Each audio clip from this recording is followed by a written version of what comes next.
Assalamu alaikum and welcome everyone. I am Mr. Hussain, meal expert from PMCC Gilgit-Baltistan. Thank you for joining this learning session. Today we will explore one of the most important components of program evaluation, client satisfaction studies. By the end of this tutorial, you will understand why measuring client satisfaction is essential, how it is conducted, and how organizations use client feedback to improve service quality. Let's jump right in. Okay, here is a quick roadmap for our session today. We'll start with the roots of client satisfaction. Second, we'll look at the 4Rs framework. Third, we'll dive into the word-of-mouth effect. Fourth, we'll cover the benefits and standards. And finally, we'll wrap up with understanding the limitations. Let's kick things off with Section 1, Roots of Client Satisfaction and the Growing Demand for Accountability. To understand why we do this today, we really have to look at the past. Client satisfaction studies didn't just appear out of nowhere. They actually trace their roots directly back to the consumer rights movement of the late 1960s and 70s. People were getting tired of being talked down to. Then, in the 1980s, a massive shift happened. Consumers, whether they were patients in healthcare or beneficiaries of an education program, decided they didn't want to be passive recipients anymore. They demanded a true partnership. Fast forward to today, and we have the internet-empowered consumer.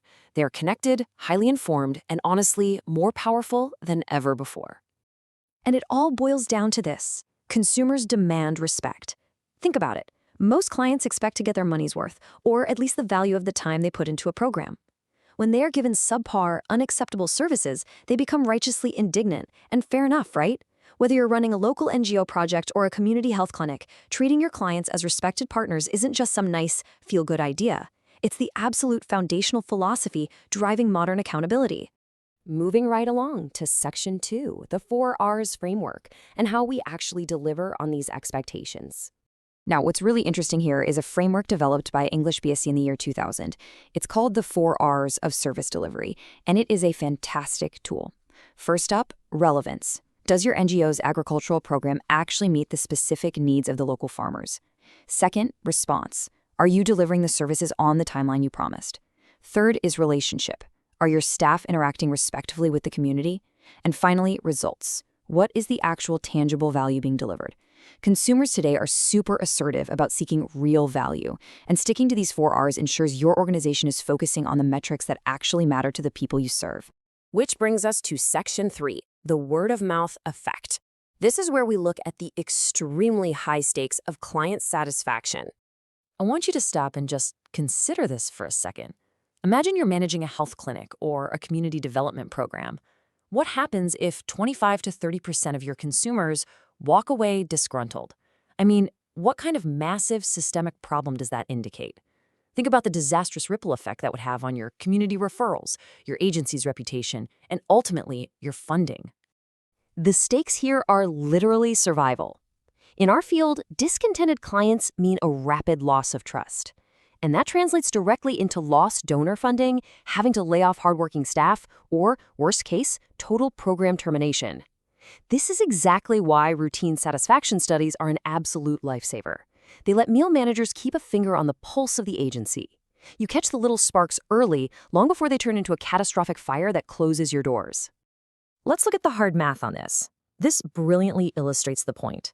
According to Fisk and colleagues' 1990 study on patient loyalty, reputation is incredibly fragile. Look at the numbers.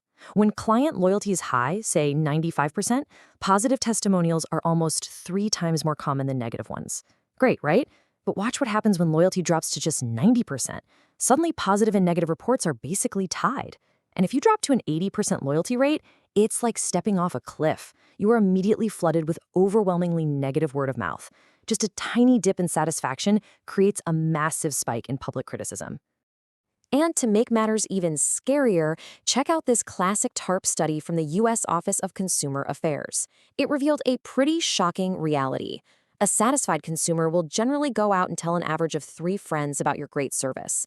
But a dissatisfied consumer? Oh, they're going to complain to an average of 20 friends.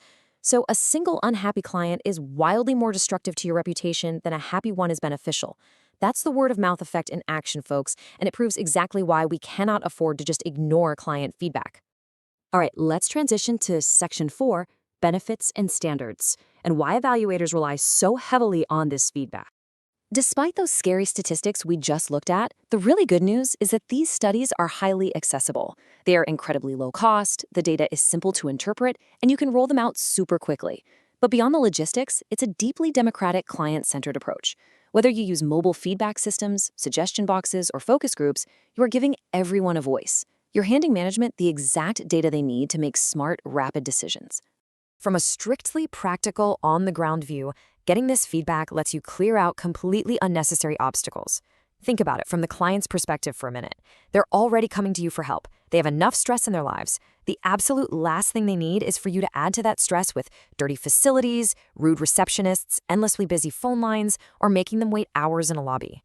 Satisfaction studies hand you a very clear to-do list so you can fix these environmental issues right away. And honestly, it's so important that it's actually mandated. Regulatory bodies universally accept client feedback as a core measure of quality. Take the Council on Accreditation, the COA, for instance. They accredit over 60 types of programs. They strictly require agencies to document how they, quote, promote a culture of customer satisfaction. You literally can't just guess that your clients are happy. The standards demand that you prove it with valid, reliable data and show that you're using it for continuous improvement. Now, let's head into our final part today. Section 5, Understanding the Limitations. Time for a quick reality check. Here is the crucial absolute truth. Client satisfaction alone is not sufficient to measure service quality. It's just not. Because these surveys are cheap and easy to do, some organizations get lazy and use them as their only metric for success. But critics hit the nail on the head when they point out that satisfaction studies are mostly based on subjective opinions. They totally fail to give us objective data on the actual real-world impact of the services provided. So while they are an absolutely vital tool in your meal toolkit, they are still just one tool. Which leaves us with this final, incredibly important question for all of you to ponder. Your clients are highly satisfied. The staff was polite, the wait time was short, they felt heard. But did they actually improve? Did the fundamental problem that brought them to your project get solved? You see, feeling good about a service is fantastic for building trust, but it doesn't guarantee a successful outcome. So as you go out and design your evaluations, remember, you must combine the democratic voice of client satisfaction with rigorous, objective impact evaluations. That, my friends, is how you build truly transformative programs.